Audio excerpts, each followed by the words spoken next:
नमस्कार बच्चों, स्वागत है आपका ISJ स्टडी सेंटर पे। मैं हूं सूरज कुमार, बस्ती उत्तर प्रदेश से।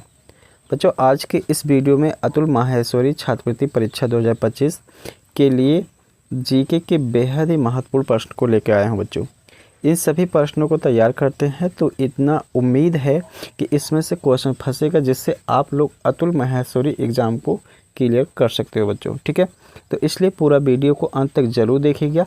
और एक चीज़, इस क्वेश्चनों को देख के आपको ये भी आइडिया लगेगा बच्चों कि किस प्रकार से क्वेश्चन आप लोग के एग्ज़ाम में आने वाला है। ठीक है बच्चों, इसलिए पूरा वीडियो को अंत तक ज़रूर देखिए, इसमें से भी क्वेश्चन फंस सकता है बच्चों। ठीक है, तो चलिए शुरू करते हैं। देखिए, सबसे पहला क्वेश्चन दिया गया है, लिख रहा है कि भारत में अंकलेश्वर किसके उत्पादन के लिए जाना जाता है। ऑप्शन ए कपास, option B petroleum, option C गेहूँ, ऑप्शन डी चाय। ठीक है, तो इसमें एक ऑप्शन सही है, ऑप्शन बी नंबर सही है। ठीक है, पेट्रोलियम। गुजरात का अंकलेश्वर भारत का प्रमुख पेट्रोलियम एवं प्राकृतिक गैस उत्पादक क्षेत्र है। यहाँ ONGC की बड़ी बड़ी तेल की खुदाइयाँ और रिफाइनरी है। इस क्षेत्र से प्राप्त तेल भारत की ऊर्जा ज़रूरतों को पूरा करने में अहम भूमिका निभाता है, इसलिए अंकलेश्वर को पेट्रोलियम उत्पादन के लिए जाना जाता है। अब आइए बच्चों, देखते हैं प्रश्न नंबर 2। निम्नलिखित में से कौन सा दुनिया का तीसरा सबसे ऊंचा पर्वत है। ठीक है, दुनिया का सबसे तीसरा ऊंचा पर्वत पूछ रहा है। Option A Everest, option B K2, option C Kanchenjunga, option D Dhaulagiri. तो सही ऑप्शन है बच्चों ऑप्शन सी कंचनजंगा। ठीक है, कंचनजंगा पर्वत हिमालय में भारत नेपाल सीमा पर स्थित है बच्चों। इसकी ऊंचाई 8,586 मीटर है, जो इसे दुनिया का तीसरा सबसे ऊंचा पर्वत बनाती है। यह भारत का सबसे ऊंचा पर्वत है और सिक्किम की सीमा पर स्थित होने के कारण सांस्कृतिक और धार्मिक दृष्टि से भी अत्यंत महत्वपूर्ण माना जाता है। चलें देखते हैं नेक्स्ट क्वेश्चन। अगला प्रश्न बेहद ही महत्वपूर्ण है, ऐसे प्रश्न जरूर पूछे जाते हैं। देखिए, दिया गया है उत्तर प्रदेश में राज्यपाल की नियुक्ति कौन करता है। तो उत्तर प्रदेश राज्य में राज्यपाल की नियुक्ति कौन करता है, ये तो उत्तर प्रदेश का दिया हुआ। लेकिन किसी भी राज्य का अगर पूछे कि किसी भी राज्य में राज्यपाल की नियुक्ति कौन करता है, तो भी उसका उत्तर वही होगा। ठीक है, तो आपको कंफ्यूज करने के लिए दे सकता है बच्चों, इसलिए इस क्वेश्चन को ध्यान से समझिए। तो देखें, ऑप्शन ए दिया है मुख्यमंत्री, ऑप्शन बी दिया है राष्ट्रपति, ऑप्शन डी दिया है प्रधानमंत्री, ऑप्शन सी है प्रधानमंत्री, ऑप्शन डी है सुप्रीम कोर्ट। तो इसका सही ऑप्शन है बच्चों ऑप्शन बी राष्ट्रपति। ठीक है, चलें। भारत के संविधान के अनुसार प्रत्येक राज्य का राज्यपाल राष्ट्रपति द्वारा नियुक्त किया जाता है। राज्यपाल राज्य में राष्ट्रपति का प्रतिनिधि होता है और कार्यपालिका की विभिन्न शक्तियां उसके पास होती है। उत्तर प्रदेश सहित सभी राज्यों में राज्यपाल की नियुक्ति का अधिकार भारत के राष्ट्रपति के पास निहित है। अगला प्रश्न है, क्षेत्रफल के आधार पर सबसे बड़ा महाद्वीप कौन सा है। A Africa, B Asia, C उत्तर अमेरिका, डी यूरोप। तो सही ऑप्शन है बी एशिया। एशिया महाद्वीप का क्षेत्रफल लगभग 44.58 मिलियन वर्ग किलोमीटर है, जो इसे दुनिया का सबसे बड़ा महाद्वीप बनाता है। यहाँ की जनसंख्या भी सबसे अधिक है।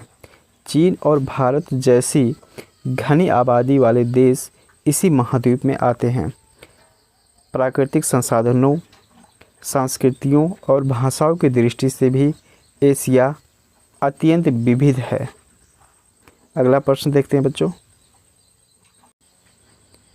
अगला प्रश्न है, चमेरा बांध किस नदी पर बनाया गया है। तो option A Ganga, option B Ravi, option C Beas, option D Chenab. तो सही उत्तर है ऑप्शन डी चिनाब। चमेरा बांध हिमाचल प्रदेश में चिनाब नदी पर बनाया गया है। यह एक जल विद्युत परियोजना है जिसका उपयोग बिजली उत्पादन और सिंचाई के लिए किया जाता है। यह बांध न केवल ऊर्जा की आपूर्ति करता है, बल्कि क्षेत्र में कृषि और उद्योगों के विकास में भी महत्वपूर्ण योगदान देता है। देखते हैं अगला क्वेश्चन। तो देख सकते हैं लेवल क्या रहने वाला है। इसी प्रकार से प्रश्न आप लोगों को पूछा जाएगा। ठीक है। तो ऐसे क्वेश्चनों को ज़रूर तैयारी करते रहिए और संपूर्ण तैयारी करने के लिए चैनल को सब्सक्राइब कर लें, क्योंकि इस चैनल पे आपको ऐसे ही वीडियो देखने को मिलेगा जिससे आपकी तैयारी अच्छी हो पाएगी। ठीक है, चलिए प्रश्न अगला है, फासिज्म का जनक किसे कहा जाता है? Adolf Hitler, Mussolini, Stalin, Churchill. तो सही आंसर है ऑप्शन बी, मुसोलिनी को। ठीक है, फासिज्म का जनक इटली का शासक बेनिटो मुसोलिनी को माना जाता है। प्रथम विश्व युद्ध के बाद इटली में आर्थिक और राजनीतिक थी। मुसोलिनी ने तानाशाही शासन स्थापित कर राष्ट्रवाद और सैन्यवाद को बढ़ावा दिया। उसकी विचारधारा को ही फासिज्म कहा जाता है। अगला प्रश्न है, संयुक्त राष्ट्र यूएनओ की स्थापना कब हुई थी? तो यूएनओ की स्थापना 1945 में हुई थी। द्वितीय विश्व युद्ध की समाप्ति के बाद विश्व शांति और सहयोग बनाए रखने के लिए 24 अक्टूबर 1945 को यूएनओ की स्थापना हुई। इसका मुख्यालय अमेरिका के न्यूयॉर्क में है। 51 देशों ने इसकी नींव रखी थी और आज इसमें लगभग सभी स्वतंत्र देश सदस्य हैं। इसे विश्व सरकार भी कहा जाता है। अगला क्वेश्चन देखते हैं, अंतर्राष्ट्रीय महिला दिवस हर वर्ष कब मनाया जाता है? ऑप्शन ए 15 जनवरी, option B 8 March, option C 21 June, option D 5 सितंबर। तो सही ऑप्शन है ऑप्शन बी 8 मार्च। प्रत्येक वर्ष 8 मार्च को अंतर्राष्ट्रीय महिला दिवस मनाया जाता है। यह दिवस महिलाओं की सामाजिक, आर्थिक और राजनीतिक उपलब्धियों को सम्मान देने के लिए मनाया जाता है। इसकी शुरुआत 20वीं शताब्दी के आरंभ में महिलाओं के अधिकारों और समानता की मांग के आंदोलन से हुई थी। आज यह विश्व भर में उत्साह से मनाया जाता है। अगला प्रश्न है, नौजगढ़ जलप्रपात किस राज्य में स्थित है? Option A Jharkhand, option B Meghalaya, option C Kerala, option D Maharashtra. तो सही ऑप्शन है मेघालय। अगला प्रश्न देखते, निम्नलिखित में से किसने हर्षवर्धन को पराजित किया? बप्पा रावल, पुलकेशिन द्वितीय, समुद्रगुप्त, चंद्रगुप्त प्रथम। तो सही ऑप्शन है इसका पुलकेशिन द्वितीय। चालुक्य वंश के महान शासक पुलकेशिन द्वितीय ने 7वीं शताब्दी में हर्षवर्धन को नर्मदा नदी के तट पर हराया था। इस युद्ध ने चालुक्य साम्राज्य की शक्ति को सिद्ध किया। इस जीत से दक्षिण भारत में चालुक्यों का प्रभाव और भी बढ़ा। यह घटना भारतीय इतिहास में महत्वपूर्ण है। द्रौपदी मुर्मू भारत की कौन सी राष्ट्रपति बनी? तो इसका सही उत्तर है ऑप्शन सी 15वीं। द्रौपदी मुर्मू 2022 में भारत की 15वीं राष्ट्रपति बनी। वे भारत की पहली आदिवासी महिला राष्ट्रपति हैं। उनका चुनाव भारतीय राजनीति में ऐतिहासिक रहा।